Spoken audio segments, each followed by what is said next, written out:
at a friend's birthday party a year ago. And this is someone who I grew up around. She also grew up in San Marino. She was turning 50 and she invited a bunch of her friends to a small little intimate birthday party. Most of them all grew up in San Marino. She gave a little spiel about every person that was there. When she got to me, what she said is, what I've always admired about Oliver is that he went out and he pursued what he was interested in. That is like the most San Marino thing ever, that would be considered worthy of praise, that I went and did what I wanted to do, because I feel like that's supposed to be the normal thing. But when you grow up in a place like San Marino, but it's a kind of environment where, yeah, doing what it is that you want to do is not what you're supposed to do. That is not the expectation that you're meant to follow. It's not the path that your family had set up for you. Well, I love the San Gabriel Valley. Welcome to the My SGV podcast. So I grew up here and I still live in Alhambra. I was raised in between Temple City and Alhambra.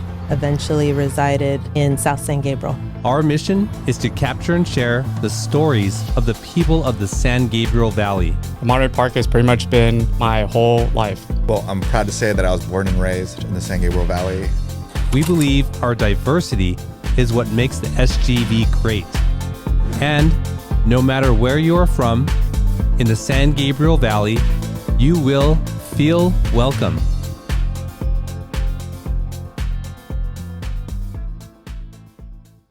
All right, SGVers, welcome back to another episode of the My SGV podcast. Thank you for tuning in. If you are new here, welcome. We bring you the stories of the people of the San Gabriel Valley. And if you are a returning listener, thank you so much for spending this time with us. We really do appreciate it. So, Oliver, we got connected from a guest in the SGV car scene here. Yeah. And it's sort of like they all know each other, or there's some connection somehow everywhere. Sure. Right? And you're very much connected with that scene? I'm connected to it through a project that I had worked on. It was an exhibition that ran last year from July 31st through December 14th called Cruising J-Town, Behind the Wheel of the Nikkei Community, which was all about the 110 plus year history of the Japanese American community here in Los Angeles and the relationship to the world of cars and trucks. And so most likely the person that you spoke to, and I can't even remember who our mutual acquaintance is, but I'm guessing they were probably part of the street racing world or the import world out here in the SGV back in the 80s or 90s. Mm-hmm. And just from doing this show and speaking with people, whenever you say car culture and SGV, they all have their sort of very different perspectives on that. You know, some are from tuner cars or show cars, some are maybe even related more to like gang culture, and some are, it's all over the place. Yeah. Yeah, I mean, car culture is deeply encompassing of so many different aspects and eras and scenes. And so the Cruising J-Town was meant to cover a very wide breadth of different examples. So it's not just about street racing and drag racing, though we do get into that. It's not just about import cars. But we go all the way back to the 1910s. We talk about work vehicles like fish trucks and gardening trucks, people who ran gas stations, auto designers, car customizers. So it really touches on many, many different aspects and the ways in which cars and trucks have entered into the individual, family, friend, neighborhood lives of Japanese Americans throughout the entirety of the 20th century and so far a quarter of the way into the 21st century. Awesome. I can't wait to get into that. Yeah. But before that, thank you to Paris Baguette for sponsoring the delicious treats each and every week for our guests. They're always surprised because they're like, oh, I'll take one. And it's the whole box. So you get the whole box. If you haven't already, go check them out in the city of San Gabriel on Las Tunas and say hi to Jason and Joanna for us. He's a scholar who moves effortlessly between the streets of car culture, the rhythms of DJ crews, and the deep dynamics of identity and community, rooted in LA's Asian American experience. As professor of sociology at Cal State University Long Beach, author of Cruising J-Town, Japanese American car culture in Los Angeles and Legions of Boom, Filipino American mobile DJ crews of the San Francisco Bay Area, and curator of the companion exhibition at the Japanese American National Museum. He weaves music, movement, culture, and sociology into compelling narratives. He's written for NPR, the Los Angeles Times, the Los Angeles Review of Books, hosts podcasts, and explores the fabric of Asian America, all while calling the SGV home once again. Please welcome to the show, Oliver Wang. Oliver, welcome to the show. Thank you for having me. Yeah, I'm happy that you're here and a fellow podcaster. Yeah. We haven't had very many of those. I feel like everyone's got a podcast these days. Do they really? I mean, it is certainly more popular than it once was, but in terms of where the trend line goes, maybe it's been replaced by something else that people are jumping onto. Mm-hmm. So, well, as you know, it's hard to keep it going. Yeah, very difficult. Yeah, right. A lot of them start and then just fizzle out. And I mean, when I ended the podcast I used to do, we ran it for about close to 4 years. It was called Heat Rocks. It was focused on albums.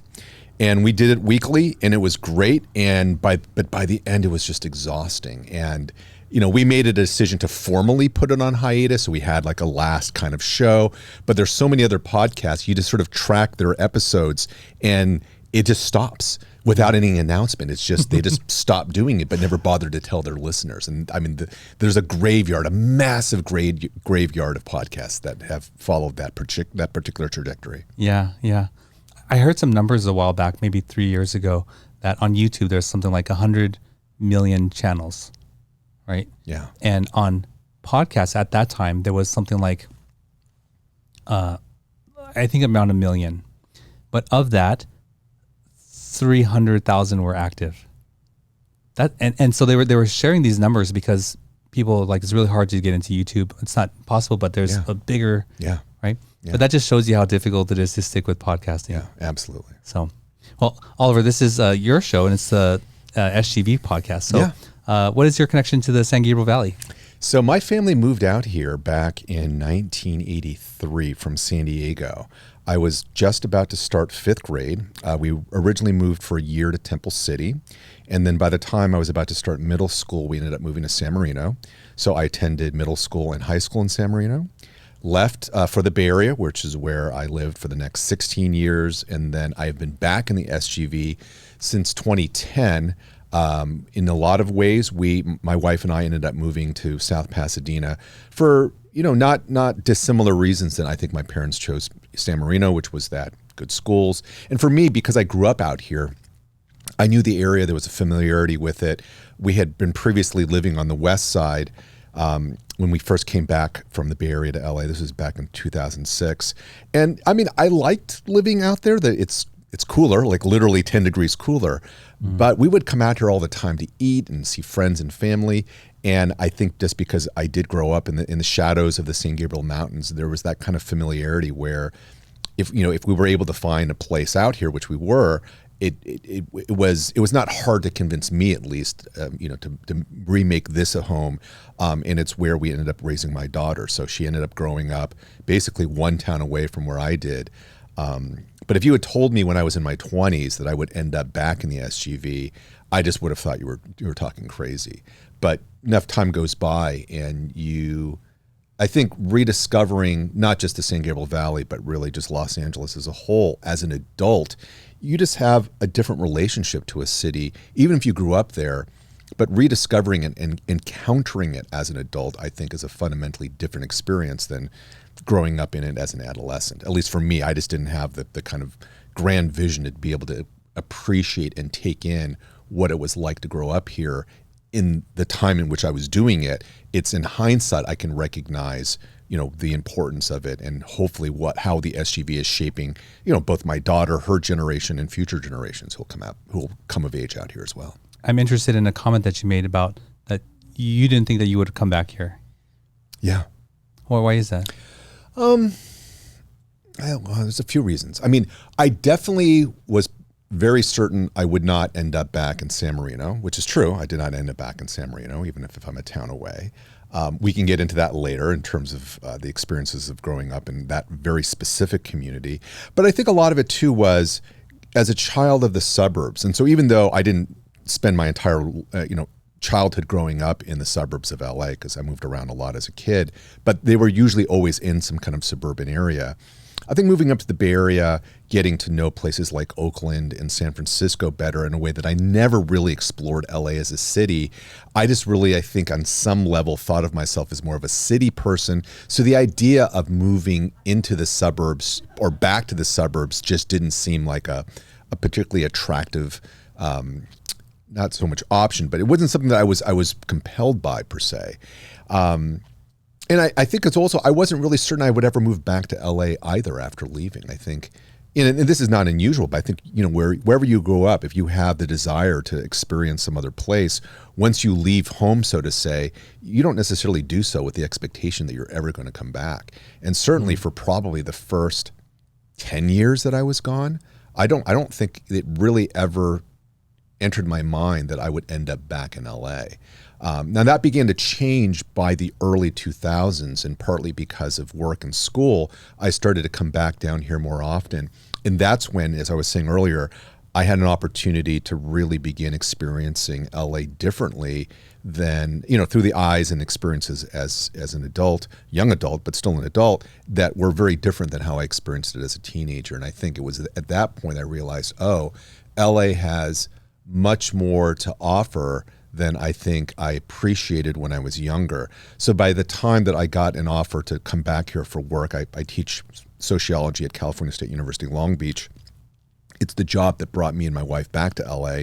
We were actually very, very open to coming back here. And I don't think that would have been the case, 5, 6, 7 years prior to that. There had to be this experience where I got to come back here, relearn it, and think, I think I actually might enjoy coming back to LA. I see. So you left San Diego when you were quite young. Yeah, I had just finished fourth grade there, and so we came up here when I was about to start fifth grade. And how did you experience growing up in Temple City? What do I remember from there? I mean, we were living in a townhouse complex, so there were a lot of others, like a little mini, miniature community of folks in that townhouse. So I do remember, you make friends with the neighborhood kids, and literally like the kids who were living in the townhouses 1 or 2 down from yours. And so I remember that. I remember getting bused to school, which was, I think, the only time in my life that I took a school bus. I think prior to that, I usually walked or rode my bike. When we moved to San Marino, I biked to school. So that was the 1 year that I took the bus to school. Those are the main impressions. I mean, we weren't there for that long per se. So, my memories from there are relatively limited to I just remember there used to be a gas station across the street from the bus stop that would pick me up to take me to Macy, which is where I went to middle school. And my parents would give me lunch money every day, and I would blow a portion of that on candy, which was probably not great for my blood sugar or any other health outcome at the time. But it's sort of one of those you have a little bit of freedom, you have money in your pocket. I would go and get, lemon heads or everlasting gobstoppers or things like that. So those are the things that come. Yeah, my bad eating habits is one of the things I remember from then. Okay. And then your family moved to San Marino. You attended middle school and high school there. That's right. And what kind of child were you then? God, I feel like my daughter probably would describe me as being I was very nerdy. I mean, I was the child of well-educated, upwardly ambitious, aspirational immigrants from Taiwan. I mean, my parents are Weiss and Rin. I'm assuming at least some of your listeners understand that, but for those who don't, it means outsider generation. So these are people who were born in mainland China, fled to Taiwan circa 1949 because of the Chinese Civil War. So they grew up in Taiwan, but they don't identify as Taiwanese, and people who do identify as Taiwanese do not identify them as being Taiwanese either. So people sometimes think that my family's Taiwanese just because my parents grew up there. I usually have to go through this kind of very quick history to explain. Yeah. Well, actually, not exactly. But my point being is, my parents came to the States in the late 1960s as graduate students. So, and they both, by the time I was in high school, they were both working professionals. So they had what I would describe as almost, conventionally, if not stereotypical, set of Asian immigrant parent expectations on, how I would perform as a student, what I would try to pursue career-wise, all of these things that I think a lot of people can identify with if you grow up as the children of immigrants in that respect. So I played the role that was expected of me. I tried to be a good student. I didn't really have much of a social life, all said. That was kind of the same for most of the friends that I had. We had very similar backgrounds, similar kind of family histories and whatnot. So most of what I remember from it is, it's a combination of I did have very good teachers. That's why my parents moved to San Marino, was for the schools, and especially in high school, I had some extraordinary teachers, many of whom I still think of their influence on me to this day, 30 plus years later. But, San Marino, and again, most of your listeners are from the San Gabriel Valley, presumably, so you probably have more familiarity with the city compared to those who have no idea about it. But, it's this very small, very affluent, very conservative, and very insular kind of town. And I was saying earlier how, in thinking about coming back to LA, I might have been open to coming back to Los Angeles, but I was never, ever interested in moving back to San Marino. Whereas a lot of my friends who I went to high school with, they left, went off to college, and a lot of them came back. And at the time, I really didn't understand it. Like, why would you want to come back here? But again, everyone's going to have their own individual and different set of experiences. I think for me, I just found San Marino to be a little bit too cloistered and too insular, in a way that would have drawn my interest, especially as a parent, in thinking about the kind of kids that my daughter would likely grow up around and sort of what the influence of the peer groups would be and all these things. I was like, let's try something different. And South Pass is very close and similar in some ways, but also very different in others. And so, sorry, I think this is I feel like I'm rambling at this point. No. In general, I think I had a very good experience there in terms of, again, the quality of my education. I made friends. I enjoyed the experience of having the autonomy to first kind of bicycle in and around the area up to Pasadena, especially because that's where all the good arcades were along Colorado Boulevard back in the 1980s. And then once I got my car, and like a lot of kids, especially in the 80s growing up in LA, you could not wait to get your license because this was your license to freedom, and being able to explore more of the region by being able to drive to different places. So all of this to me feels relatively conventional in certain ways in terms of, I don't think I had particularly extraordinary experiences.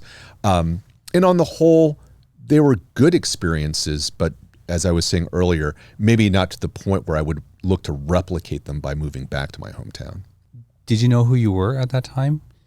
And I ask that because oftentimes I've heard the stories of people whose parents really wanted them to go a certain direction, and they keep hearing that voice, and only later on do they discover like that wasn't really what I wanted. So, as young Oliver, did you know who you were? Oh, no. I think there were some inklings of it. So, for example, I realized way later in hindsight that I got my start writing as a writer when I was growing up there as a kid. I discovered hip hop in the 1980s when I was still in high school. That was partly through high school friends of mine as well as on my own. And that would become a very, very transformative force in my life, especially through the 1990s. But that began when I was still here in LA and San Marino in the 80s. But I think in terms of who I think of myself as now and the things that I am inspired by and motivated by, those are all things that I think I really needed to leave home, be on my own, be exposed to a larger world. That's kind of what I was trying to say before about the insularity. And this is not unique to San Marino. It's kind of one of the things about growing up in the suburbs is, as there's certainly benefits to it, but there is a kind of insularity that oftentimes comes with growing up in the suburbs, especially here in LA. And I think it required me leaving that bubble to be able to have a better sense of the wider world around me. And those other influences and those other experiences are the ones that I think ultimately shape the direction of where I ended up now, like I said, 40 years later. Did your parents want or push you to be lawyer, doctor, all that? Yeah. I was just telling this with this story to actually two different people earlier this week, is that, growing up in a very academically competitive community, especially with peer groups where we're all, like I said, we're all these kids of these upwardly aspirational immigrant parents, we only had 4 career choices that were deemed acceptable. Right? Doctor, lawyer, business, or some kind of, engineering science field. And I did not have a head for science. So STEM and medicine, all right, that was out.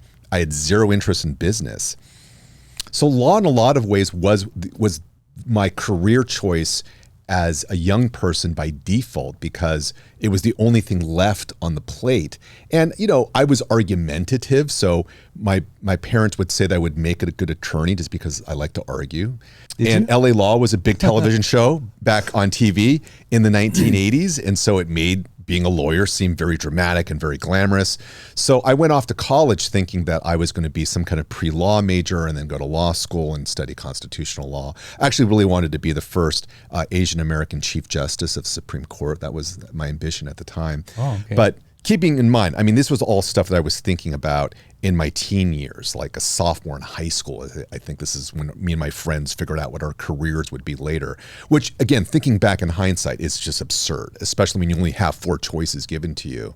And what completely changed that is I had a TA in college, probably my sophomore year in college, who asked what I planned to do after I graduated. And I said, I'm going to go to law school. And he asked a very, very simple question, but a very powerful question, which was why?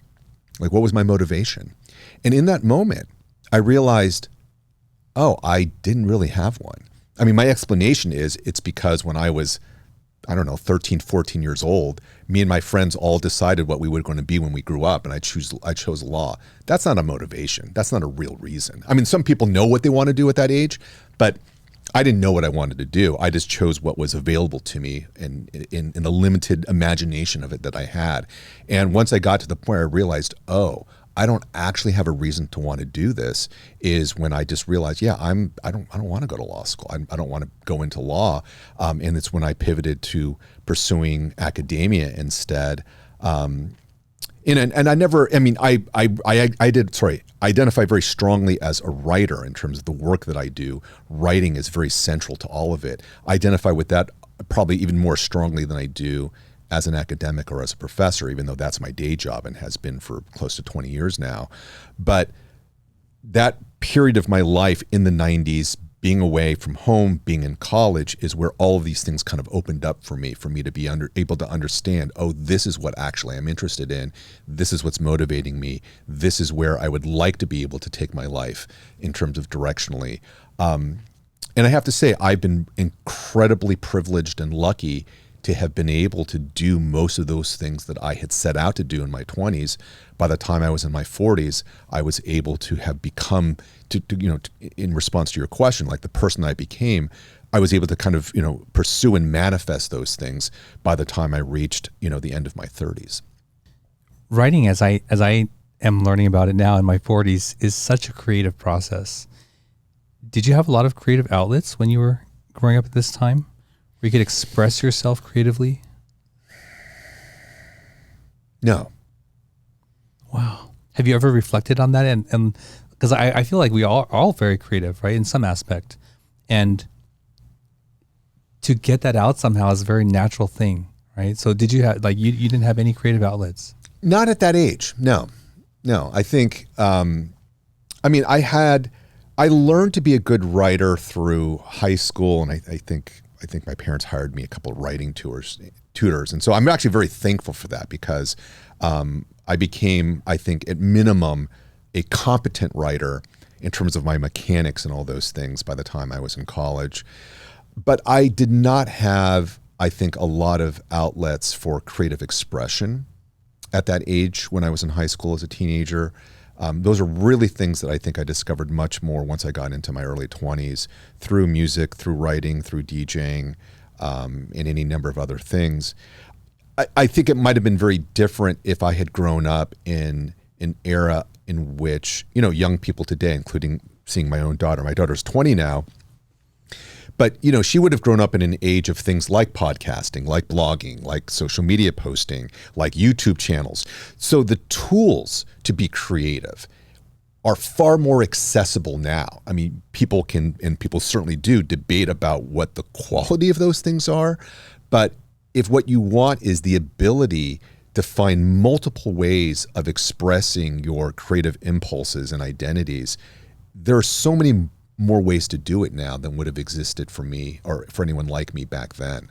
I think the closest I came was, I did high school yearbook for 4 years, in hindsight, I really should have done newspaper, but I didn't know at the time I would end up pursuing writing. But at least with yearbook, there is some creativity in terms of the design layout, the copy that you write for it, where you put the photos. So there's some of that, but I didn't really think of yearbook as a creative outlet, even though looking back now, yeah, it had some of those elements. Like I was excited to learn how to do graduated coloring on the background of titles because someone had showed me, I don't even know what the software program was back in like 1986, 87, but I had a very early introduction to graphic design software. So I because I had no hand skills. So there was some creativity that was involved there. But if I can be candid, I wasn't really encouraged to be creative, not within my family home. And it wasn't really part of, I think, the environment and peer groups that I grew up in either. And, at risk of overgeneralizing here, I think a community like San Marino, and I feel bad if I'm about to offend a lot of people, your listeners out here, it is not the kind of environment that encourages a lot of creativity out of the kids who grow up there.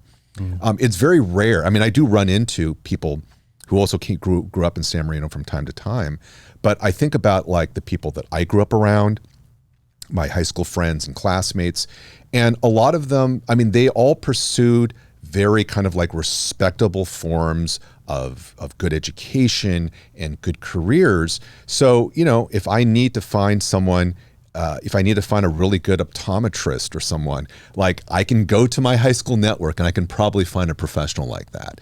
But the number of people that I knew who were interested in any kind of creative career, I mean, frankly, I knew very few people who pursued academia. I mean, I could count them on one hand with like fingers missing. And even though so many of my friends, and high school classmates did end up going to, law school, medical school, business school, et cetera, but very few of them pursued MFAs, very few of them pursued PhDs. And so by the time I realized, this is what I'm interested in exploring, the direction that I want to take my life, I kind of looked at the people I grew up around and realized, yeah, we didn't really have a ton in common at that point because they were headed off in the direction that they had been in a lot of ways set up to do, encouraged to do, pressured to do. Whereas for me, I veered left. I decided to take things in a different direction in a way that I think was, again, very different than the environment that I was brought up in or the set of expectations that I had, both within my family and, more amorphously speaking within the kind of, peer environment that I grew up in. I'm curious, how do your parents know that you were a good arguer? Was that allowed in your household? That's a great question. I mean, allowed in the sense that they probably found me to be argumentative. And it's not like they would have immediately shut me down necessarily. So it wasn't like, I was not in one of those, I did not grow up with parents who were, hyper strict disciplinarians. It wasn't that kind of environment. I would describe them as like tiger parent light, pretty light. In other words, there's levels to this, right? And so there were other friends of mine whose parents were far, far more strict. And then on the other end, ones who are far, far more lenient. My parents were probably somewhere right in the middle there. It's all relative, of course, because especially when I went off to college and I would have college roommates who were not Asian, who didn't grow up Asian American, they thought my parents sounded like, these like, jailers or something by comparison, but it's all relative. I mean, I think compared to other of my friends, I thought my parents were a bit more on the lenient side, but like, again, meeting like non-Asians, they thought my parents were, again, these hyper strict disciplinarians, which they really were not. I see. So you made this decision not to go to law school. Yeah. And how did you break that to your parents? I mean, it was either through a phone call or this was in the primitive era of email. That's one of the things I try to explain this to my students today is that, when I went off to college was my introduction to email. It's like, I can send a message. I can send a letter to someone and I don't have to write it or print it out and put it in an envelope with a stamp and send it. I can just type it out, hit send, and voila. I mean, I don't know how you can even imagine that unless you grew up with it, right? If you're sort of a digital native, so to say, this must seem insanely antiquated, right? But yeah, this would have been probably somewhere around my second or third year. And from my recollection, I think my dad was pretty chill about it. I definitely remember that my mom was not. And it took her a very long time, I think, to accept my decision there. I'm not entirely positive she ever, in fact, accepted it. I mean, there was definitely a point when I was in graduate school. So this would be by the late 90s, early 2000s, when I was deep into my PhD program, where my mom said, it's not too late to go to law school. And I'm like, yeah, Mom, I'm working on a dissertation. It's definitely too late. That ship has sailed. I'm not jumping aboard on that. But I think for her, she just feels like it was like the route not taken. And I think, I do honestly believe, even though I know she's proud of the person that I've become, I think there's definitely part of her that wishes I had gone that route instead. And I have never in a moment ever had a moment of doubt where I made the right decision not to do that. That I've never looked back and regretted that decision at all. I think she regrets it, but that's not me. Sure. Yeah. Well, earlier when you were talking about the 4 options, I thought you were setting up a joke. I guess you never heard that. Oh. The 4 options are doctor, lawyer, engineer, disgrace to the family. Well, clearly, I guess I chose door number 4 in that case, at least for a brief, well, actually not even that brief, but like for a number of years. I definitely think that decision, it really transformed my relationship with my mom in particular. And in a lot of ways, I mean, we get along, don't get me wrong, but I don't think our relationship ever really recovered from that in a way in which, I mean, it's a little bit hard to kind of properly articulate, but I think that was the moment where I understood this separation between parent and child in terms of the ways in which you might want your child to be a reflection of yourself. And when they choose not to, and this is a moment that I think many parents will encounter, once you realize that your kid is not you, some parents accept it, embrace it, and others treat it as a kind of repudiation on them. And I think my mom probably was more on the latter end of that spectrum. I think she took it personal that I changed my mind and I'd made a decision that was what felt right for me, even though it didn't feel right for her. So I don't think our relationship has ever gotten over that initial break, if you will, even though like we get along, we're cordial, we care for each other, but it changed something fundamental in our dynamic that I don't think has ever, it changed something fundamentally that's never recovered from that in that sense. Well, thanks for sharing that. Yeah.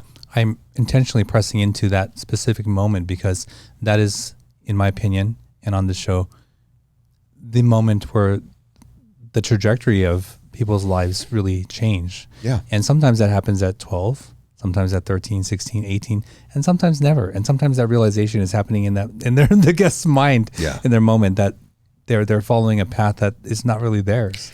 What comes to mind hearing you say this was at a friend's birthday party a year ago. And this is someone who I grew up around. She also grew up in San Marino. She was turning 50 and she invited a bunch of her friends to a small little intimate birthday party. And most of them all grew up in San Marino. So we're all friends. We knew each other from way back when in the 1980s, I should say.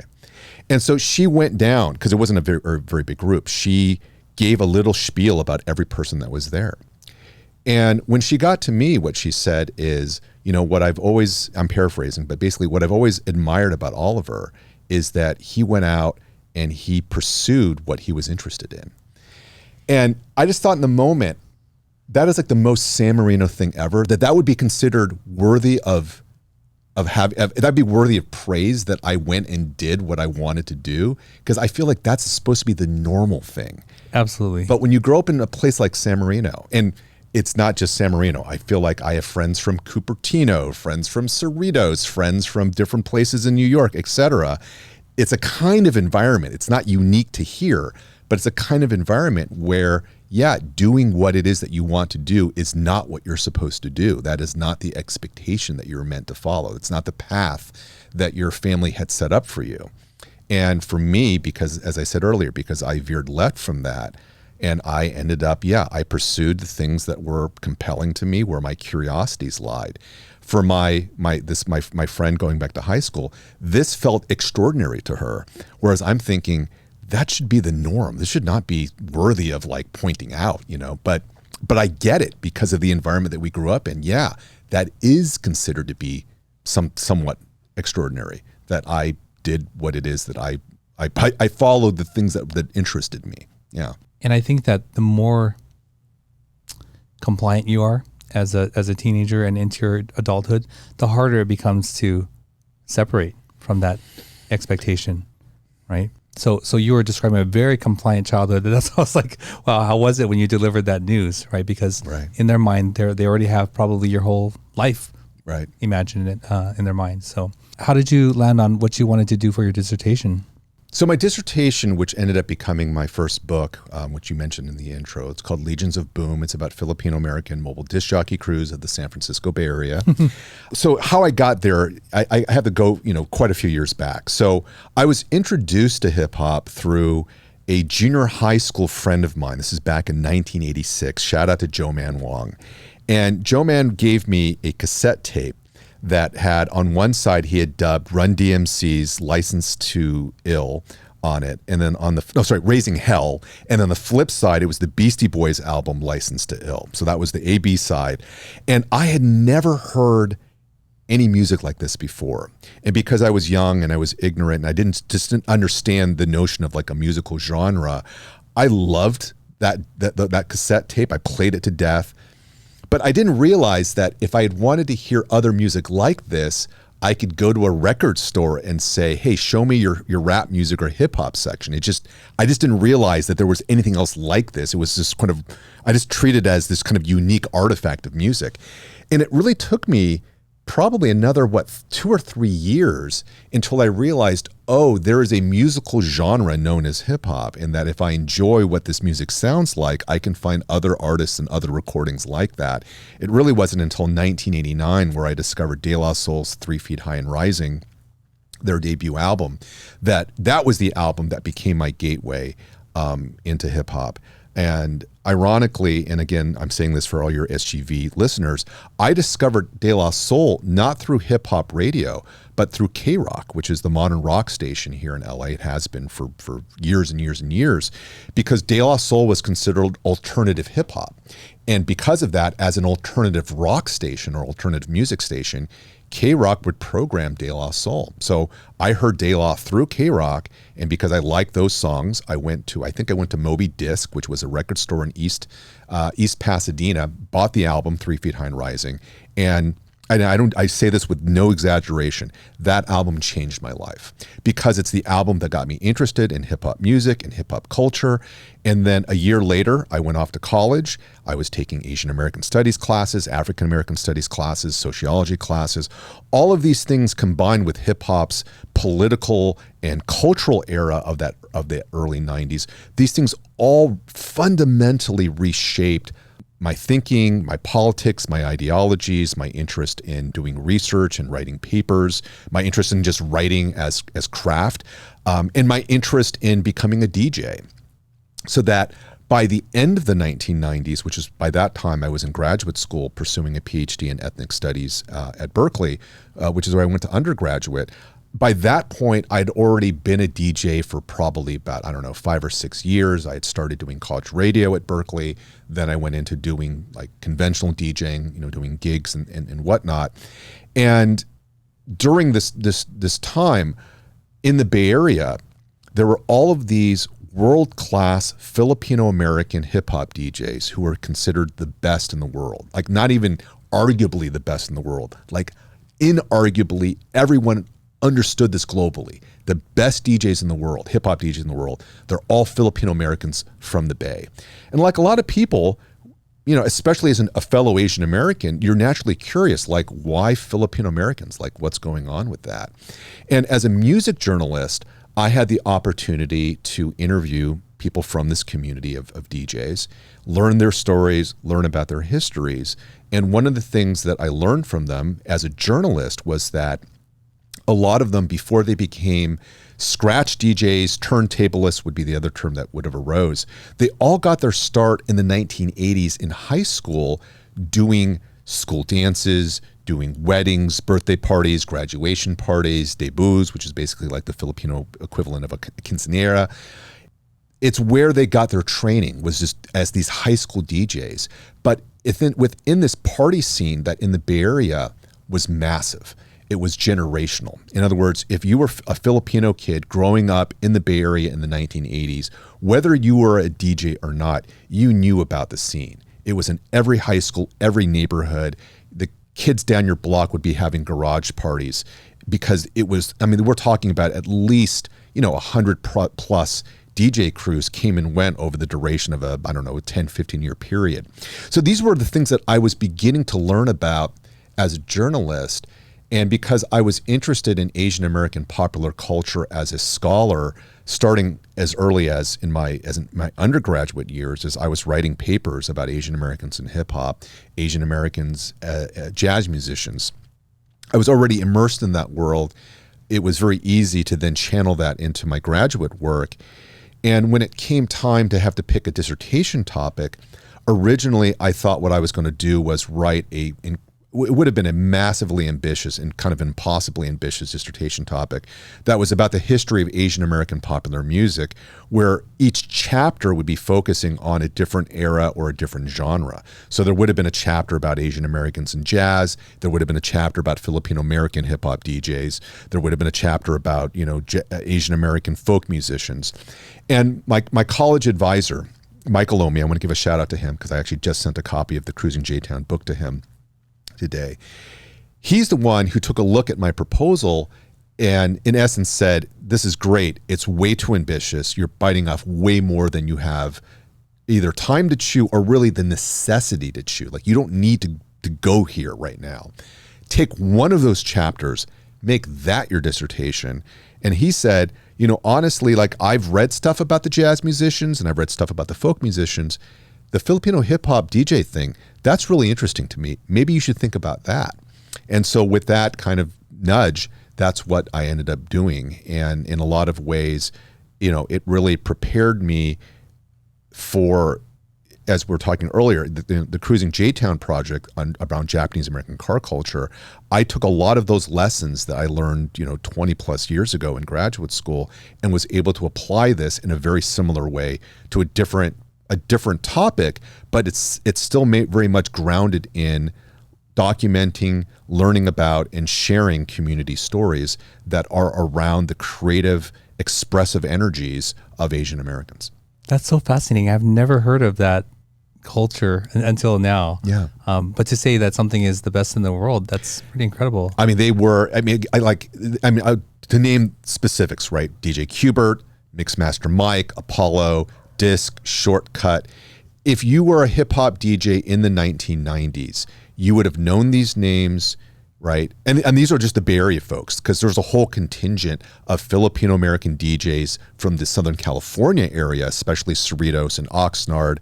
So if folks out there are familiar with the Beat Junkies, the Junkies were a Southern California crew that had a lot of prominent Filipino Americans. In the Bay Area, it would have been crews like the Invisible Scratch Pickles would have been the kind of the dominant one at the time. But yeah, they were, based on the competitions they won and just the level of respect that was accorded to them by their peers. It was just indisputable. These were amongst the finest DJs on the planet. And they all came out of like this. I mean, the Filipino community is very large in the Bay Area, but it is a very distinct, geographically specific community of people in a way in which you think about it, like who are the other famous Filipino Americans in the 1990s? Like this is years before Manny Pacquiao had existed. Like that was it. It was the DJs. There was the only people who had any kind of mainstream recognition or notoriety, even though I wouldn't even say mainstream, but at least in the hip hop world, people knew, these Filipino DJs from the Bay. I mean, they're just doing stuff stylistically, innovating in a way that we've never seen these things before. And I think a lot of that does have to do with the fact that because the Bay Area is not New York. It's not Philadelphia, which were the dominant, it's not LA, which were the dominant cities that produced a lot of the better known hip hop DJs. The Bay kind of got to do their own thing in this little laboratory on their own because everyone else was overlooking them. So by the time that these young people who had had years of mastering the craft as these mobile DJs doing these dances, like I was saying, by the time they hit the world stage to compete, it's like they had come out of nowhere. I mean, they just took the world by storm because no one had bothered to pay any attention to them. And them being Filipino, of Filipino descent, had partly to do with that. They were overlooked because they weren't white or black in a community, a hip hop community that was dominated by primarily, black, brown, and white DJs. As Filipino DJs, it's just they weren't on anyone's radar until they emerged in the early 90s. And then everyone understood, oh, wow, these guys they're on some other tip.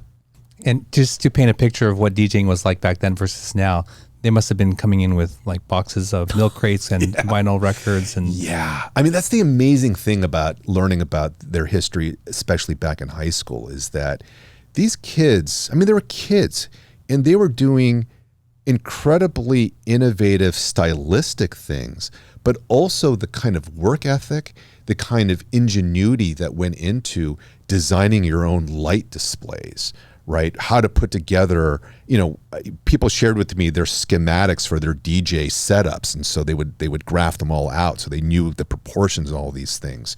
To your point, to do a DJ gig back then, you would have had to bring, hundreds of pounds of records with you to get through a 3 or 4 hour, shift. Again, there's no MP3s, there's no kind of digital DJing that existed then. Everything was analog. So you just brought crate after crate after crate of records, and you did everything with a very analog set of tools, but you could make things sound impossible despite the fact that like there's no effects going on here. This is just analog manipulation of records, turntables, and mixers, and yet you could create something that people had never heard before. Why the Filipino community, and why didn't it spread, or did it spread to, Chinese American, Japanese American? No, there were DJ communities in the Bay Area. I mean, really throughout the country, but we're just talking the Bay Area. No, there were DJ crews of all ethnic backgrounds. The difference with the Filipino American community, and this is what I ended up writing about in Legions of Boom, is that, and it's what I discovered in the process of doing my dissertation, because I didn't know this going in, especially as someone who's not from that community. In other words, I'm Chinese American. I didn't grow up as Filipino American. Is I think a lot of times when people ask the question of why Filipino Americans, what they're looking for is what I would describe as like an anthropological answer. Like it's I've heard people opine like, does it have to do with the long history of Spanish colonialism, which would have westernized Filipino Americans, so they're more familiar with forms of Western pop music or whatnot. I'm not discounting those things. I'll just say that it's not the answers that the people I interviewed gave me. What they told me, and what really made a lot of sense to me, especially as a sociologist, is that what made the Filipino American DJ community different is, as an immigrant community, Filipino Americans are incredibly tight-knit, meaning that you don't just know who your siblings or first cousins are, you know who your second and third cousins are. There are all kinds of organizations too. So most of the high schools in the Bay Area that had a significant Filipino American population would have had some kind of Filipino student association. The Catholic churches that Filipinos attended, that's a very Catholic community. A lot of them had youth groups within it. You have provincial organizations. So because the Philippines are these, it's an island of thousands of, it's a country of thousands of islands, depending on where you're from, your language, your culture, your food, your religion, all these things can be different. So that when they come to the United States as immigrants, they'll form these associations so they can congregate with people who speak the same language, who have the same kind of cultural similarities. The point being is, when you look throughout the Filipino American community, you find all of these examples of ways in which this community networks within itself. And if you are a DJ, or in the case of what I was looking at in the 1980s, if you have a DJ crew, in order to just survive, what do you need? You need to be able to earn money. You earn money from doing gigs. And then how do you get gigs is if you are in a community where everyone is so closely networked with each other, that provides a tremendous advantage, is because your parents or your older siblings, your cousins now become part of your kind of like your PR team. It's like, in other words, if your parents hear that, cousin so-and-so is getting married in a few months, hey, you should hire my kid's DJ crew to do the wedding. If you are part of, one of the youth groups in the Catholic churches and you want to throw a Halloween party or whatever, who are you going to hire for music? You're going to hire one of these DJ crews. School dances, as I mentioned before. So throughout the entire community, you had all of these opportunities for gigs to circulate because of how tight-knit and well-connected the Filipino-American community was then. I think this is very different. I mean, as someone who grew up in the Chinese-American community, we didn't have that level of relations. Like, I didn't know who my second cousins were. We weren't spending time with them. And there weren't, like, at least when I was growing up, there was not a Chinese student association in high school. I didn't go to church, so I wouldn't know what the equivalent would be there. So it just didn't exist on the same level. Whereas within the Filipino-American community, you had this, what I describe as this kind of cultural infrastructure, a community infrastructure that these emergent crews could all plug into that allowed them to get business so they could make money, they could invest in more records, better equipment, better lighting rigs, which then upped their stature, upped their visibility, got them more gigs, and it just keeps growing from there, from that point onwards. So it wasn't as if, to answer your question, it wasn't as if Filipino Americans were the only DJs in the Bay Area. There were many DJs, but they had a distinct advantage that allowed their scene to grow faster, larger, and more successful than any other scene that existed in the Bay at the time. That makes a lot of sense in the dozen or so Filipino American celebrations that I've attended. Yeah. Huge families. I would say families. Right. Yeah. Not friends, they're families. Right. And I'm there as a guest. Yeah. Yeah. And I left one thing out too, is, and I'm overgeneralizing. I am just quoting back what the people I interviewed told me, is that Filipinos like the party. They will throw a party for any reason. And moreover, if you're going to have a party and you're Filipino American, there has to be music. Like a Filipino American party with no music is not a party. That's something else. It's anathema. It doesn't exist. So imagine by the time you get into the 1980s and there are all of these different, like every block, right, in Daly City, in parts of San Francisco, Union City, Fremont, San Jose neighborhoods, and the Berryessa neighborhood in San Jose. So if you're going to have a party, you're going to want to have music. And guess what? There are all of these crews that are more than happy to supply their services for your party. Whereas, I definitely grew up with Chinese American parties, but music was never part of it or the expectation. Maybe some of them did, but it wasn't one of those things where you knew going to the party there was going to be music. In the Filipino American community, if you're going to a party, there's going to be music there. And so these DJs were really, really well set up to be able to plug into these things that already existed within their community, to be able to grow, again, make money, invest in themselves, and really build up they didn't describe it like this back then, is how we would describe it now. They were able to build their brand back then.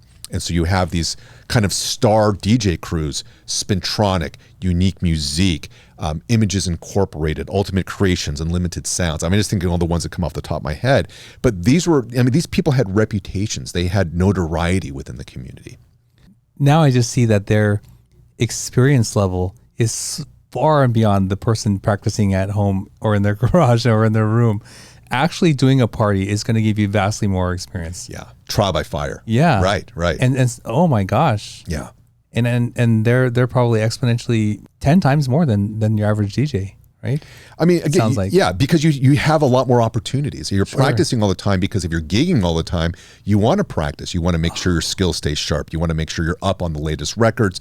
So you're constantly record shopping. You know what the latest things are. You're breaking records. All of this is part of this kind of DJ ecosystem that, again, not unique to the Bay, because you would have found some kind of similar formations here in Los Angeles, including in the San Gabriel Valley, I'm sure, that would have looked similar in some ways. But the biggest difference is that in the Bay Area, you have these concentrations of Filipino Americans in very specific parts of town. So like I mentioned before, Daly City would be a great example, Union City, Fremont, the southern parts of San Francisco, like the Excelsior District.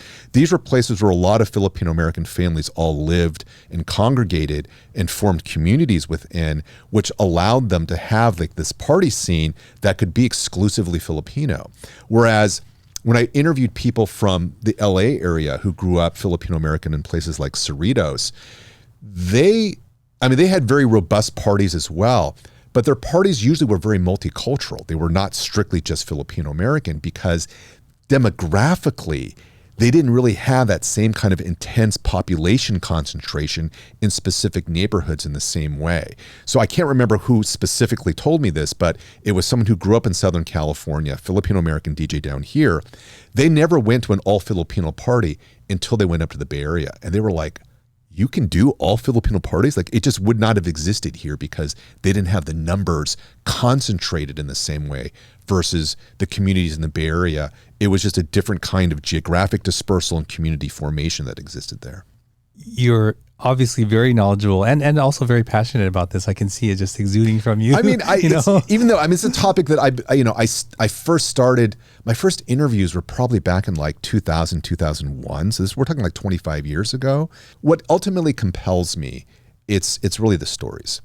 And even though I do take my scholarship seriously, this is what I was trying to say earlier. I think at the heart, I first and foremost really think of myself more as a writer. And to be a writer, at least the kind of writing that I'm compelled by, a lot of it does involve storytelling. When you talk to people and you learn about their histories, part of what you're doing is you're collecting their stories. And because I'm excited about stories, to both learn about them, to be able to share them, I mean, that's the enthusiasm that you're seeing, that I'm giving off here has to do with, I think these are amazing stories, in the same way that so many of the things that I learn, looking and studying about the Japanese American, different car communities, it's kind of the same thing. I love the stories behind them, and those things will stay with me until, my end days. And we're getting your story here documented. So Oliver, we ask each guest to bring an item with them. Yeah. What did you bring with you today? Sure. So this is,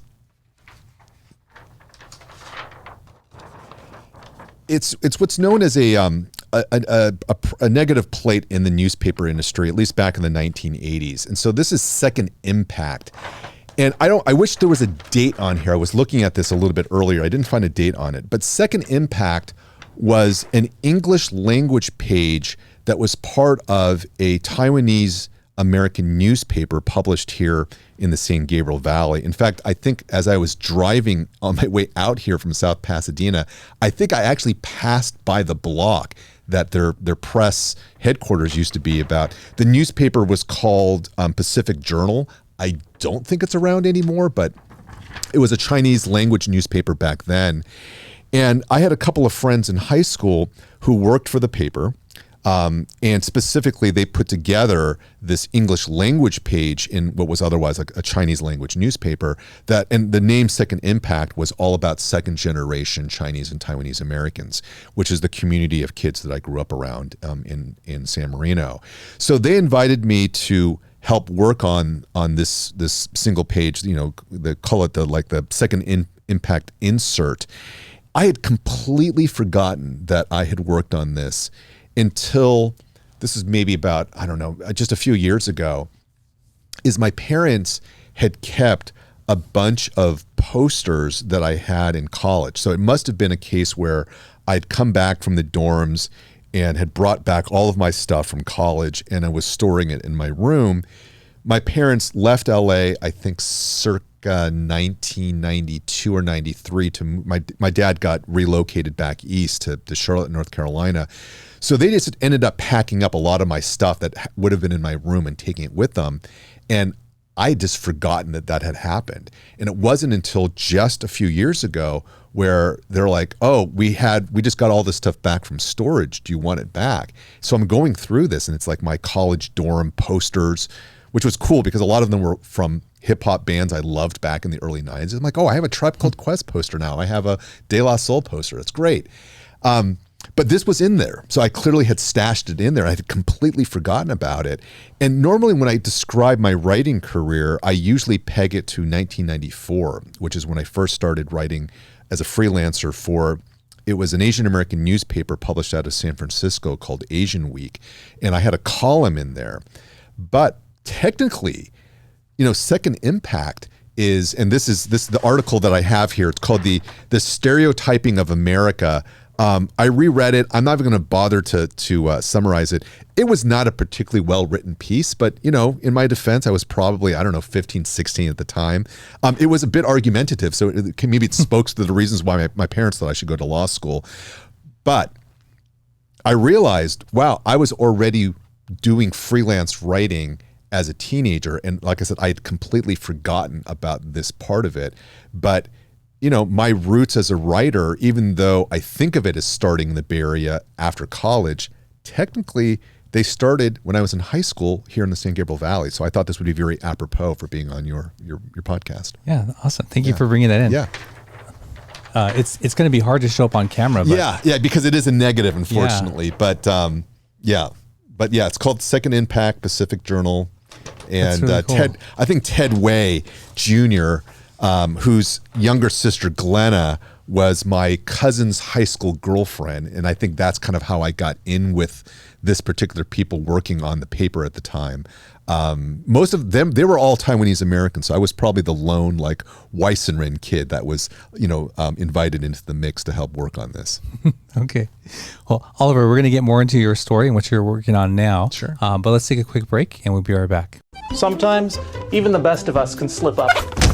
That's why the law offices of Scott Wormuth are here to pick you back up again. And while they strive to get you the biggest compensation possible, oh my gosh! Their main concern is your health and recovery.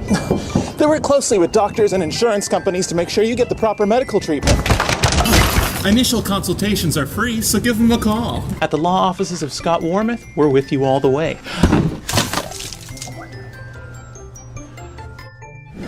I'm Scott Wormuth. We've been fighting for your rights for more than 40 years. All right, we're back with Oliver. Oliver, before that, you were sharing all this fascinating history and knowledge about the Filipino American DJs up in the Bay Area. Yeah. We're going to get into more of what you're doing these days, but when we come back from the break, we like to ask questions from this deck of cards called Icebreakers. Okay. And so they're just a fun way for us to get to know each other Let's and go. for the audience as well. So I've answered this a couple times, so I'm going to tweak it a little bit. Okay. So what was your first and second car, and what was your worst car? Well, my worst car was my first car. Oh, okay. Yeah, it was a hand-me-down from my family. It was a 1980 Chevrolet Citation.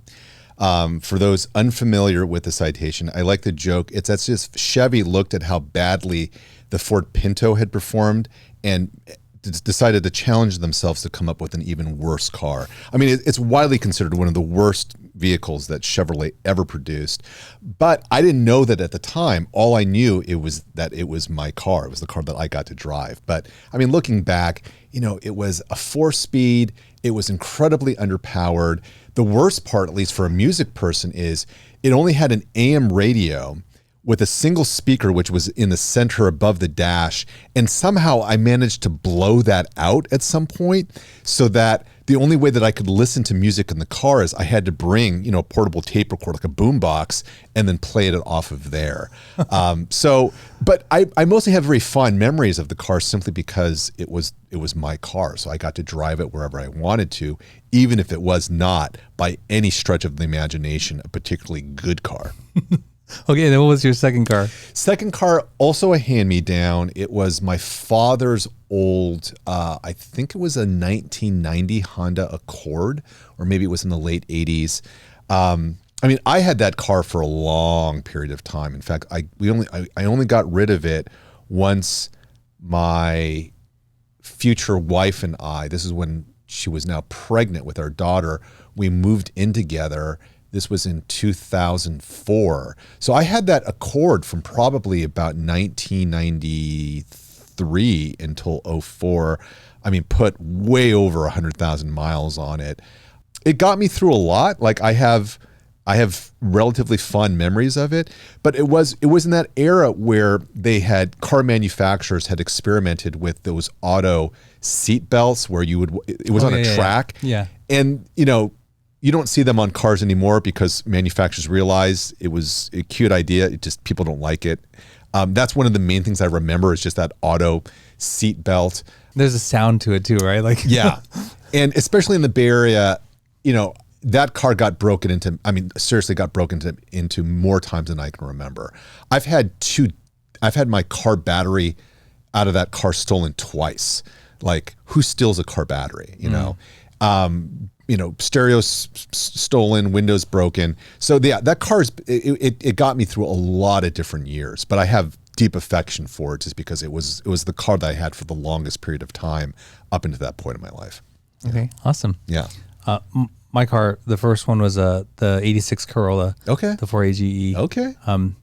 And my second car was a 67 Volkswagen Bug. Yeah, I remember I was in Germany at the time, 17 years old.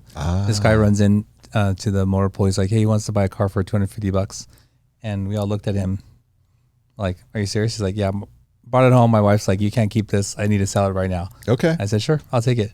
Bought it for $250 and I sold it after like a year and a half for $250. Hey, at least it held its value.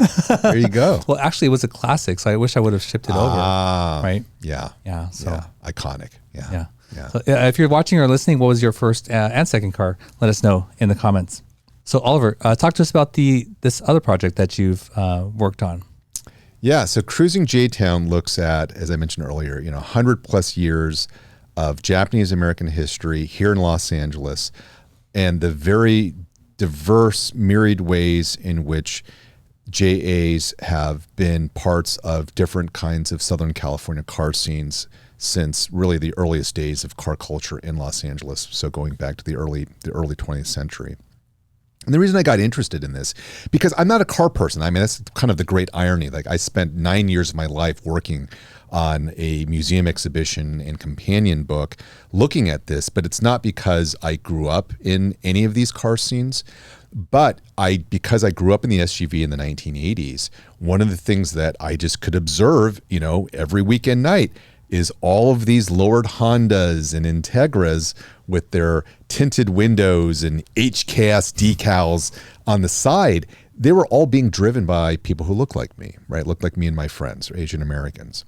So when I went off to college, and especially as I got interested in Asian American studies, and in particular interested in studying and writing about forms of Asian American popular culture, even though my particular home base was in the world of music, I just knew, Asian Americans have played a really vital role in American car culture, especially in California, especially in what we now call the import car scene. Like, they were the leaders, they were on the vanguard of this.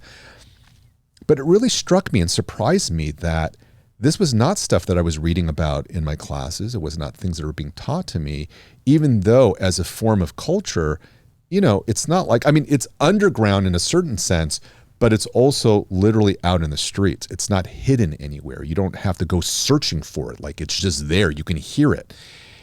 So it really surprised me that this didn't seem to be something that people were spending a lot of time focusing on, even though, as I was saying earlier, it's an area of American culture in which Asian Americans have played this vital, transformative, integral role.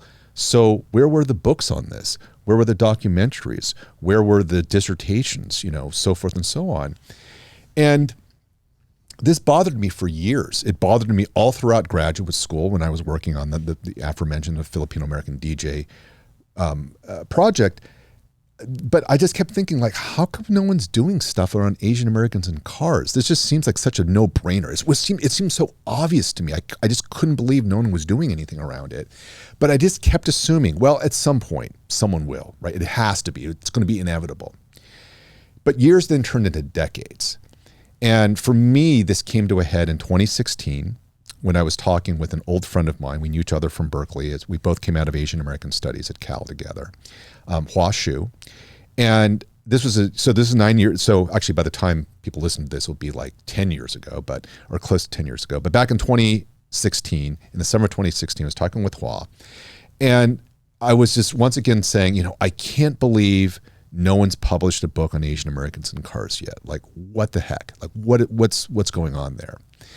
And Hua, ever the sage, thoughtful person, replied, "Hey, Oliver, as long as I've known you, for like 20 plus years, you've been complaining about this. But you've made your career as a writer and as a scholar from studying and writing about Asian American pop culture. If you really feel like someone should be doing this work, why don't you go out and do it?" And in that moment, kind of similar to how I had that moment in the early 90s where a T asked me, like, why do you want to go to law school? I was like, oh. So Hua saying, if I really feel like this needs to exist, why don't I just go out and do it? I was like, oh, yeah, I guess I could, or maybe I should, so that I could, again, stop complaining about it. And I mentioned this to my wife, who is, my wife is Sharon. Sharon is a fourth generation Japanese American. So her great grandparents have been in the US since the 1910s. And she said, hey, if you are really interested in starting someplace, you should interview my dad. And I knew my father-in-law, Don, was a car person, but what I didn't know until I had this interview with him back in the summer of 2016 is that when he was growing up as a kid in the San Fernando Valley, which is where his family settled in as flower farmers after coming back from wartime incarceration in the camps, he and his friends in the 1950s started a car club, which is something that many, many young people all across the United States did back in the 50s. If you were into cars, you started a car club. His was called Kame, which means turtle, because they all had very slow cars. But I was so fascinated by his story. We were talking about the importance of storytelling earlier. So fascinated by his story that I decided, all right, let me find other people of his same generation who had similar experiences. In a lot of ways, I was operating through what I had learned to do with the Filipino American DJ scene is you start with one person, you get them to recommend a few other people to talk to. It's what's known as snowball sampling, but you basically start here and it just kind of grows exponentially. But the community of people that you end up talking to generally are going to be connected to each other because they're all referring you to other people they know. So this is kind of what happened after interviewing my father-in-law back then.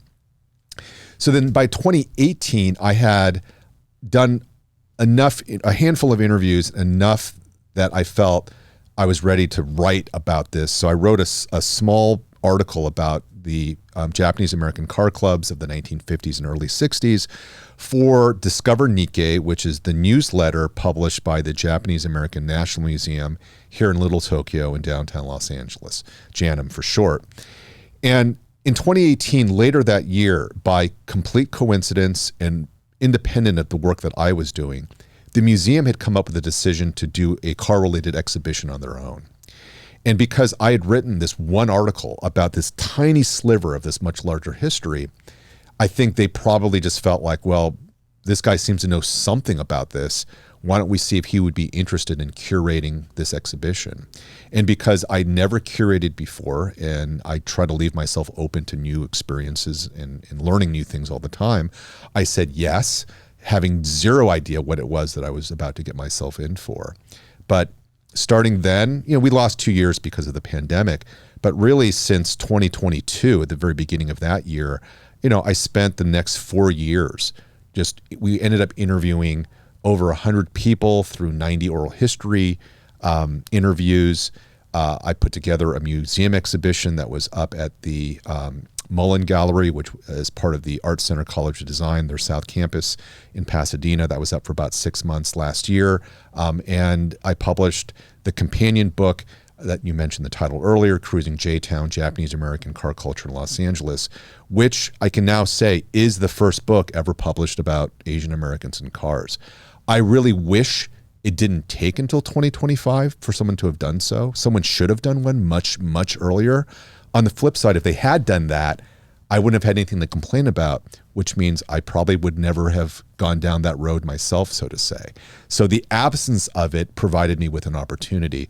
But in all sincerity, even though it has been and was a profound experience to get to work on this project, I do wish someone had done it earlier. Partly because, this history deserved to have been told far earlier than it had been, but also because there are so many stories that we didn't get to collect because those people are all gone now because people waited too long. And that's the case with practically any history. But I feel this one very deeply because there are whole generations of people I would have loved. If I'd had a time machine, I would have gone back to interview them. But by the time I started in 2022, yeah, they'd been gone for years. Well, thank you for doing that for us and capturing all that.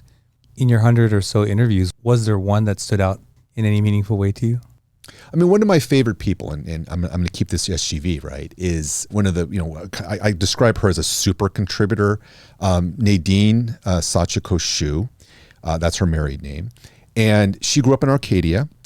And Nadine in the early 2000s became one of the first American women to become a pro drift racer. And so for those unfamiliar, drift racing, you're not racing against other people. It's really based on style. Drifting is when you skid with control. So if you've ever seen a drift contest, it is cars basically hitting corners and curves and skidding out, but in a very controlled manner where their cars are basically moving laterally. It was invented in Japan in the canyon roads out there.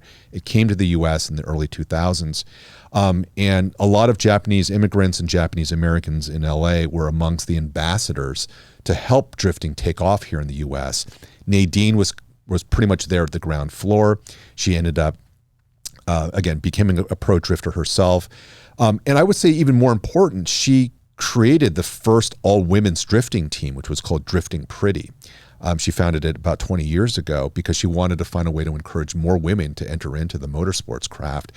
Nadine is very, very well known within this community, and she's just incredible. I mean, she's a professional photographer now, so she's retired from professional drifting, but she's still very much involved in the car scene. She writes a whole series of children's books called Sachiko Goes Racing, which are based off of her real life experiences, but written for children instead. A lot of the illustrators she uses are actually students from ArtCenter, so there's kind of very apropos there as well. Her 1989 Nissan 240 SX, that was her pro drifting car, was one of the cars on display when Cruising J-Town was up. And I just think her story is extraordinary on many levels, but also just one of many, many stories of the ways in which Japanese Americans from all different walks of life, from different parts of Los Angeles, have all participated in extraordinary stories, and each in their own respective ways. From the beginning of this show until now, I can really see much more of your passion to really want to capture these stories for future generations, and so they're not lost. One final question before we move on. Is there a story right now that you see that is either not covered at all or not covered enough that you are waiting for someone to do or that you weren't going to take on yourself? There is, I think, a really, really great book, documentary, exhibition, etc., around boba shop culture. And to the degree in which I think Asian Americans, and to be perhaps more specifically Taiwanese Americans, have shaped like the landscape of American food culture, really global food culture at this point, because you can find boba shops all over. Like, it's boba. Like, that is kind of our contribution.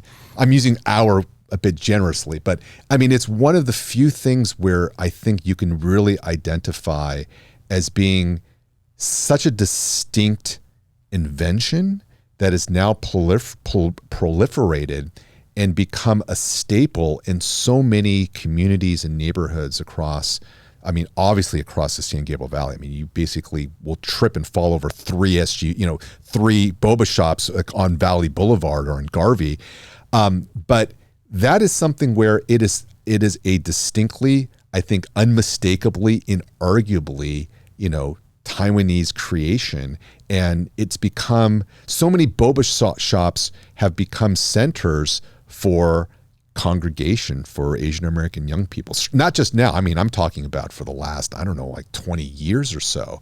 And we may not think of boba as being particularly culturally significant. What I'm arguing is I actually think it's incredibly significant in terms of what does it say about, you can analyze it through the angle of commerce, right? breaking into a very competitive culinary landscape. How do you distinguish yourself? Like, yeah, boba shops managed to do that. As I was saying a moment ago, if you think of them as these kind of informal quasi-community spaces, places where high school students will go to hang out after school to do their homework and study, but also meet their friends. It's a place people go to late at night. So to me, it is such a rich topic. And I think people have certainly written about boba shops, but I don't know if maybe there is, and I just don't realize it. I don't know if there's been like a boba book yet, the Book of Boba, not FET, the Book of Boba Shops. And I think it is such a deeply rich and important way of thinking about how have Asian Americans, how do we encounter different forms of popular culture, and how do we take the lead and shape those things? I think that's one area where there is definitely work that could be done around that. Yeah, I can definitely see that. Yeah. Thanks for sharing that. Yeah. Someone posted on social media not too long ago that between New and San Gabriel on Valley, guess how many boba shops? All right, between New and San Gabriel Boulevard. I mean, I like nice round numbers. I'm just going to guess 100. More than 25. Okay. Which is, I mean, for anyone who knows, I mean, that is not like, that's, how many blocks is that? It's only 2 blocks. New, Delmar, and San Gabriel. Oh, I'm sorry. I was thinking of something further on. That's why I said 100. But yeah, 25 in a 2-block space. That's crazy. Absurd. Yeah. Yes. Yeah. How do they all make money? Are they fronts? Like, that's Yeah. Yeah. But I mean, I think it says a lot about the importance of these. Again, you want to talk about it from a commerce level, from a community level, from a youth culture level. I mean, it's all those things and more. So I think there's a lot to be said about boba. Yeah. Yeah, and culturally here, there's like, I don't know if it's a joke or just this thing where you can be full, you all had a nice meal with your friends, and then it's suggested, hey, do you guys want to go get boba? Yeah, there's always room for boba. Yeah, right? And that's how it is, right? Everybody here is sort of, that's immersed in the culture here in this SGV. So, Sure. Well, Oliver, we're going to move on to the final segment of the show where we get to learn what else you love in the San Gabriel Valley. Yeah.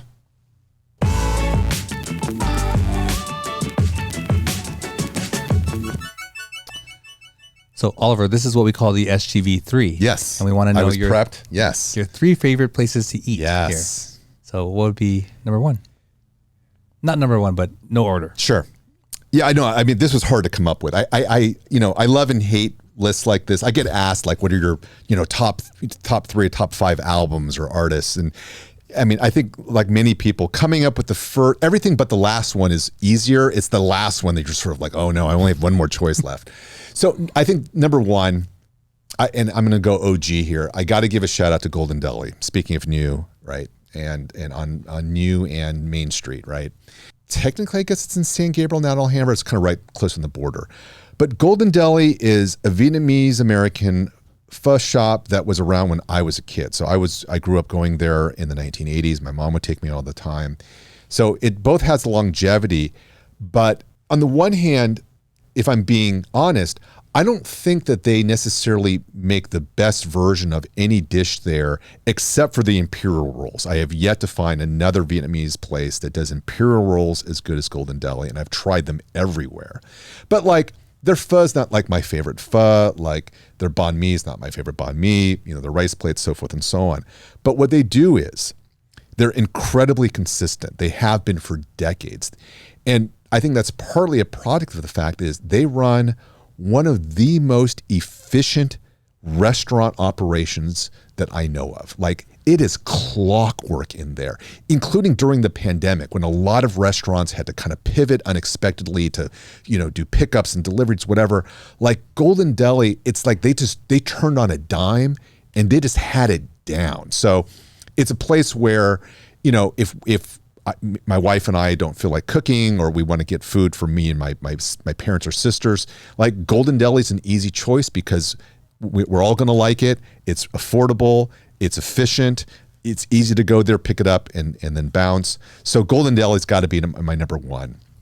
Do you remember Vietnamese house across the caddy corner from it? I did, yeah, which I think was owned by, because they had identical menus, so I want to say it was an offshoot of the family. It was the family. Yeah. And there was a rupture there. See, I heard that too. Yeah. Right. Yeah. They offered something that Golden Deli didn't, which was the 7-course beef. Right. And they had a bigger space. I mean, and the thing is, the original Golden Deli was half the size as it is now. They ended up buying out the storefront next to them to expand. It's still not particularly big. But again, when I was going there in the 80s, it was half the size. So you just imagine that operation in like a very, very narrow storefront. So. And what was for like $4.99? Say again? A bowl of pho was $4.99. I don't remember the cost, but I'm sure it was very, very affordable back then. Yeah, I remember like in the early 90s, it was $5 a bowl. Yeah, so. Yeah, that sounds about right. Yeah. And number 2? Number 2 is, I was thinking about how when the kind of boom in regional Sichuanese food came to the SGV, and specifically came to Alhambra about a little bit over 10 years ago. So it started with Chengdu Taste, but the restaurant for my number 2 spot is actually Sichuan Impression, which was the second kind of Chengdu style Sichuanese restaurant that opened. I think it originally opened on Valley. It's now on Main Street in downtown. But when it originally opened, I think that was back in 2014. And I remember going to the soft opening. This is probably in the spring of 2014. And the reason I remember it is because amongst other people waiting out there was the late, great LA Times food critic Jonathan Gold. So we happened to be there the same day that he has been there. And I knew Jonathan a little bit through mutual friends, so I chatted with him a bit. But the fact that he showed up there was like, oh, this place has got to be pretty interesting if it brought Jonathan out to come here. You know, I think I grew up with Sichuanese. The Sichuanese cuisine I grew up with in the 70s and 80s barely resembles like what you'll find at these newer Sichuanese restaurants, because Sichuanese food completely transformed and changed in the decades between when the original set of immigrants who established the first Sichuanese restaurants in the States came, probably in the 70s. Compared to like these recent chefs, mostly from the Chengdu capital, coming here. So, you know, I was basically enjoying, you know, these kinds of regional dishes, which I frankly had never had anyplace else. So I think about like, there's the fish soup that, you know, is cooked with the mala peppers. There is the toothpick cumin lamb, which is one of my favorites, you know, Chongqing style fried chicken nuggets in, you know, just this huge pile of chopped red peppers. So it's one of the, you know, Sichuan Impression is still someplace that if I'm going to get Chinese food, partly because it's also close, it's one of the first places I'll think of. It's a great place to take out-of-town guests, because it's just going to be an impressive, especially if they've never had the food before, it always impresses. And, you know, what they turn out, similar to Golden Deli, they're very consistent with their dishes. So it's like the quality of execution is very high there as well.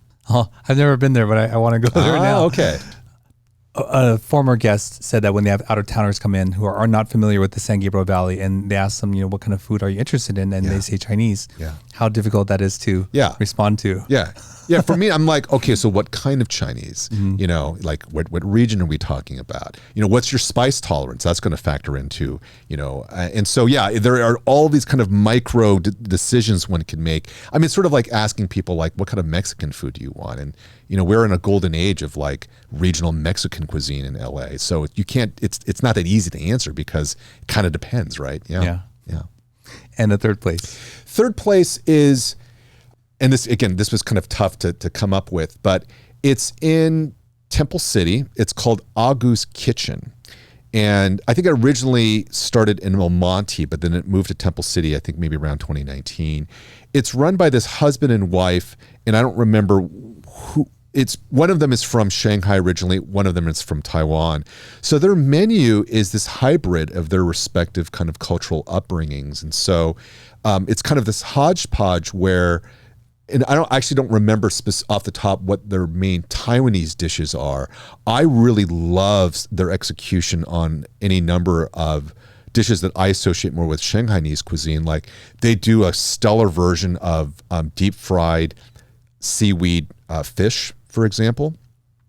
Their signature dish are these large, like this thick, scallion sesame it's not a pancake. It's basically bread loaves, right? They're circular. They're this thick. Every table has one. It's what everyone there goes to order. So it's like tongyobing, but like on steroids. Really crazy delicious. And a dish I never had anywhere else, and I'm not positive if this is more of a southern dish or an eastern dish from China, but it is deep fried pumpkin tossed with salted egg yolk. And so that was kind of a revelation. So I just love the different kinds of dishes. Again, really great execution. I like that it's this, relatively small mom and pop operation. And even the thing is, I don't go there that often because to me, it doesn't make sense to go there with just 2 people. Like you really want to go with like at least 4 or more because then you can order more. And it's just, the experience is lost if it's just like 1 or 2 people. Yeah. Can I throw in a quick honorary mention? Sure. And it's only because, and I know people debate about whether or not places like Boyle Heights and East LA are considered SGV or not. I mean, I think most people say that's the East Side, it's not the SGV. But at the very least, East LA is SGV adjacent. And one of the great things about the LA food scene over the last 10 or 15 years has been the explosion of food stands. I mean, LA was never really a street food city, and a lot of it had to do with the geography of it, also kind of health policies and shutting down the attempts at opening them. A lot of those things have been more relaxed on a policy level over the last 10 to 15 years. So now it's not unusual at all, depending on the neighborhood, you will see foods kind of like the boba shops, like every block's got multiple food stands. And amongst those have been an explosion in Tijuana-style taco stands. And my favorite in East LA, and basically in this part of LA, is Tacos Don Cuco, which is right off of Whittier Boulevard, like the most iconic boulevard in East LA. And their carne asada tacos there are phenomenal. They do al pastor off the spit, which a lot of places do, but really the sleeper protein there is the, I hope I'm probably going to butcher the name. Is it the adobada, which is also a marinated pork, similar to al pastor, but a different kind of marinade. And their adobada there is excellent. I usually get that done as a Vampiro style. And I just love, as someone, despite being Asian American, and I love food, and I've written a lot about Asian Americans and food, but my number one cuisine is actually Mexican cuisine. Like that, if I ever leave LA, that more than anything is what I'm going to miss, is the Mexican food. And so taco stands like Don Cuco rank incredibly high in my list of just favorite places in LA, period, to eat. Oh, awesome. Yeah. Such a very unique SGV thing also, right? Like Mexican culture recommending Asian food and vice versa, right? Yeah. Or being very familiar with each other's cuisine. Yeah. I mean, one of the things I've noticed throughout the years is that especially when there are like new spots that are beginning to kind of gain some kind of reputation that are not Asian. And so usually we're talking like, I'm thinking specifically of like taco trucks or taco stands that have blown up, but are at the very beginning levels of blowing up. You'll go there and every customer is going to be of Latino or Mexican descent. The only non-Latinos there are usually going to be one of us, going to be an Asian American. And I think partly we have, and I'm sure this is debatable, but I think Asian Americans have the broadest palate. We are the most adventurous eaters of any community in the United States because of how we grow up, the importance of food within our communities and cultures. And, like if you grow up with tofu and you grow up with durian, like you're game for, like with chicken feet, you're game for anything at that point. Like bring it on. We love new food experiences. It's part of our, I won't say our DNA, but I will say it is part of how we grow up. And so I think Asian Americans are the most adventurous eaters that we have out there. And that is evidenced throughout Southern California. Yeah. Yeah. That's part of what I love. And why I love to highlight the SGV is that beautiful mix of cultures. Oh yeah. One of my favorite memories was going to JR Cafe. This was like maybe early 2000s.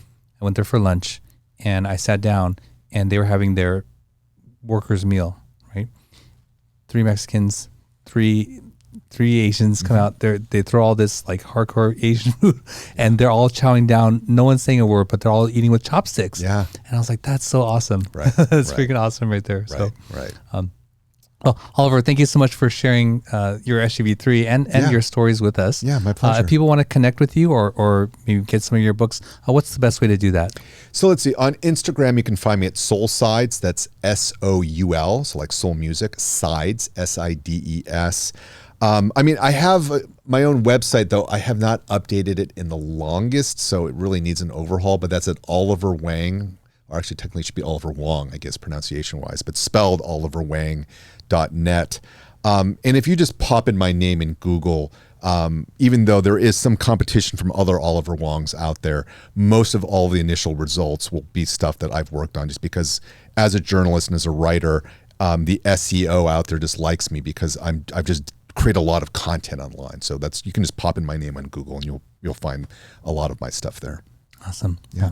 Thank you again for coming today. I really it's my appreciate pleasure. it. Thank you so much. I really actually get to really enjoy talking about like the neighborhoods I grew up and still live in. So this is a real treat for me. Awesome. Thank you again. Yeah. Well, there you go. Another episode in the books. I hope you enjoyed that. I always like to, sort of pry more into a person's journey and discover, how did they end up doing what they're doing today?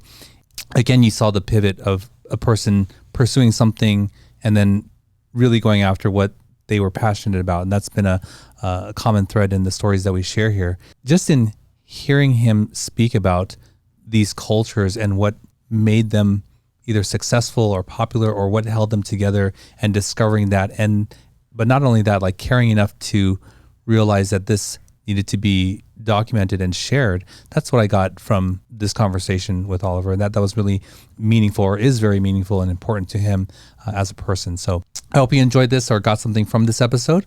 If you did, please consider subscribing. Don't forget to like and share. And if you want to see more of our content, check out our website at mysgv.net. Don't forget, you can still get our food passport at mysgvfoodpassport.com. And until next week, we'll see you then. Thank you for joining us on the MySGV podcast. Check out more of our content on our website, mysgv.net.